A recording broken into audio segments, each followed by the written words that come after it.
Сегодня мы пришли в цех Вячеслава Николаевича Назаренко, где изготавливают мебель. Менеджер Екатерина любезно согласилась рассказать нам о том, как это происходит.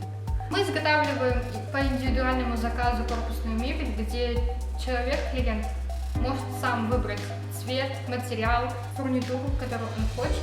И наш проектировщик-дизайнер приходит на замеры по адресу, изготавливает проект. Человек приходит, просматривает все и выбирает все, то, что он хочет. После этого мы отправляем в работу, где распиловщик распиливает листы. И затем все изготавливают, собирают, и мы выезжаем на адрес и устанавливаем.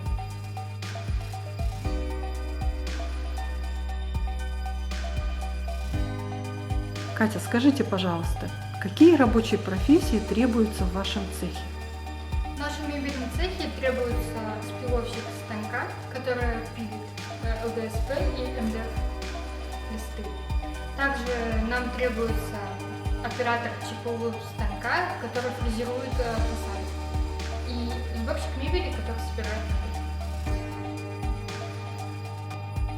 Теперь хотелось бы посмотреть, как все это происходит прямо в цехе. Оператор станка ЧПУ наносит на фасады красивые узоры, что сейчас модно.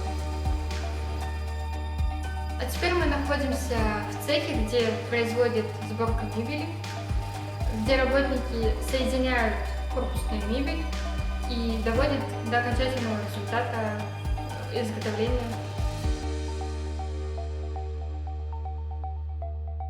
Скажите, пожалуйста, какие виды мебели изготавливают у вас? Мы изготавливаем корпусную мебель, то есть это кухни, спальные гарнитуры, детские, прихожие. Также у нас имеется магазин фурнитуры, где люди могут приобрести все для своей мебели, включая ручки, шурупы, направляющие и так далее. Спасибо огромное за ваш труд, за то, что вы делаете нашу жизнь уютнее, красивее. Спасибо вам. Всегда будем ждать вас.